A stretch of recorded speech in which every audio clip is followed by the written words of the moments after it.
তিন জিনিসের দিকে তাকালেই সওয়াব। কয় জিনিস? জোরে বলেন।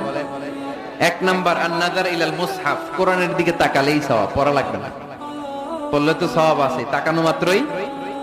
দুই নাম্বার আন-নাযার ইলা ওয়াজহিল ওয়ালিদাইন, মা বাবার চেহারা, মা বাবার খেদমত করলে তো সওয়াব আছেই, টাকা দিলে তো সওয়াব আছেই, কিন্তু মা বাবার চেহারার নজরের দিকে যদি রহমতের নজরে একবার তাকান, একটা কবুল হজ করলে যেই সওয়াব, ওই সওয়াব আমল নামাই দিবে কে? মা বাবা এমন জিনিস আমরা চিনলাম না। তিন নাম্বার, আল্লাহর কাবা ঘরের গিলাফের দিকে যখন নজর করে তাকাবেন, 20টা রহমত নাজিল করবে কে?